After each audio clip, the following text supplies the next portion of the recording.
Well, it's personal between me and you, and I'm going to do you some serious harm, you big stiff idiot.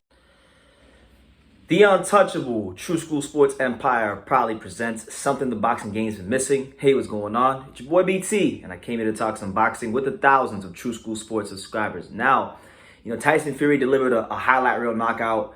He really looks like he's developing into one of the best knockout artists in boxing, under the great guidance of Sugar Hill Stewart. It was a great performance, great performance from Tyson Fury. But now Dillian Whyte's coming out, and he's giving some of his thoughts on the fight, and he's crying foul play. He's crying that, things didn't go his way and that, Fury basically cheated and boxed outside the rules. So here's what he had to say. He said, I quote, "I was buzzed, but obviously I was trying to regather my senses, and he proper pushed me and I fell over and hit my head on the canvas, which is illegal. This isn't wrestling, this is boxing. I should have been allowed extra time to recover and then carried on fighting. I got caught, no doubt. I got caught by a good shot. I went for the left uppercut.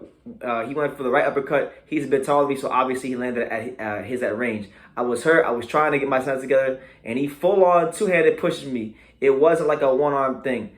I should have had time to recover and go back to my corner, but Tyson Fury gets away with a lot of things." So, Dillian Whyte, where do we even begin with Dillian Whyte? So, Dillian Whyte complained and moaned and bitched that he didn't get an opportunity for a WBC title shot all these years.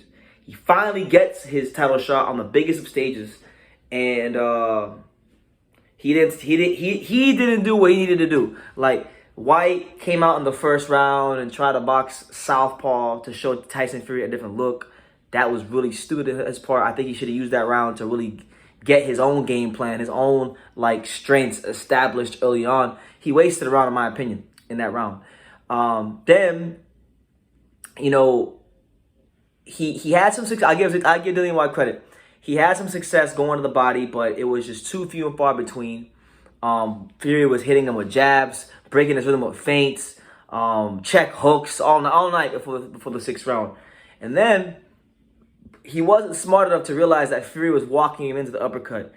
If you look at the last 5 seconds or so, 6 seconds or so, when Fury's probing with that jab and just throwing it out there as a rangefinder. He's throwing it out there as a rangefinder because he's baiting Dillian Whyte to walk right in, straight in, because Dillian Whyte lacked that patience.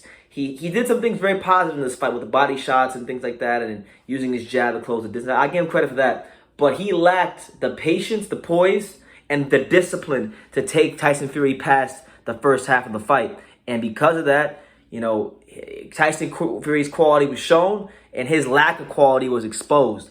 So he says, and he bitches and he moans about things like, oh, well, it was illegal, this, that, and the third. Listen, okay, if it is illegal, then you got to say that when Lennox Lewis knocked the shit out of Mike Tyson and he pushed him down with his shoulders, then that was illegal. Listen, there's so many examples of guys in the heavyweight history that have been hit with a good shot, caught and out of their feet with a good shot in mid-range, close range, and the guy who threw the punch pushes him to the ground, okay? It's not something that's ever been called by the refs. It's not something that ever will be called by the refs. The only thing you should do, Dillian, what you should have did was put yourself in a position to not get caught by a big shot, which is, I understand, it's a lot easier said than done. I'm not in the ring, you are. It's a lot easier said than done. Tyson Fury's 6'9", and he moves like a gazelle for his size. So I get it. I get all those things. But it's not a good look when you spend a lot of years complaining about how you wouldn't get a title shot. You not only get a title shot, but you get a title shot in front of a record crowd in the history of European boxing, and then you proceed to then go on and just cry and complain and moan. And look, people don't like excuses, like my good friend, one of my good friends says, no sad stories, nobody cares, all right? Nobody cares about the struggles of man, all right? You had your chance, you pissed it away, you blew it, you didn't give an exceptional account of yourself, and you were proven to be what you are. A guy that was definitely good enough to advance past the British level and be British champion. A guy that was a solid contender. But a guy that ultimately has always lacked the chin. Has always lacked the durability in those big fights. Your crowning moment in the sun, I give it to him. His moment in the sun was when he beat Joseph Parker, which to this day still surprises me. So I give him credit.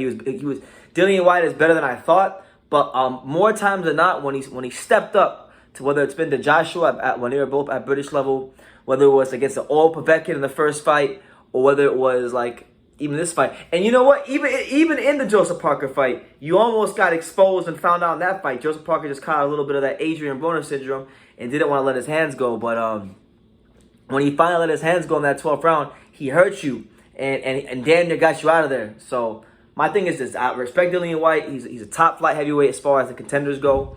But when he's really fought that upper echelon, creme de la creme, top shelf, you know, the best of the best caliber heavyweights, he's always pissed it away. You know, he's always let himself down because he's not the most durable. The legs are very shaky of his. And so I really have no sympathy for him. He can now take his 8.5 or whatever he made with $8 million, $8.5 million, you know, continue to box, continue to stack his bread. Hope he's okay. But there was no foul play in this fight. There was no, none of that, okay? You got caught ridiculously by uppercut, and you put yourself in that position. So it's protect yourself at all times. You know, you really should have did a bit more and try to put your foot on the gas a little bit more and really push the pace on Fury.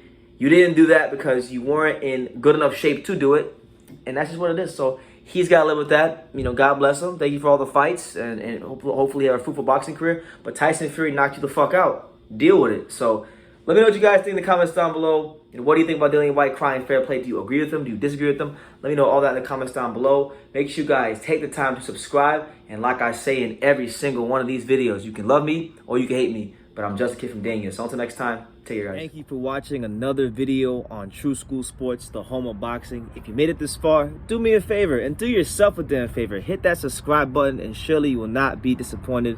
You know, True School Sports bringing you the latest and greatest, the untouchable, you know, boxing content, interviews, news videos, breakdowns, live fight reaction extravaganza. We've got a great community of people here, boxing fans all over the world, from America to the UK to Australia and on and on and on. So join the empire today. Hit that subscribe button. Take care and God.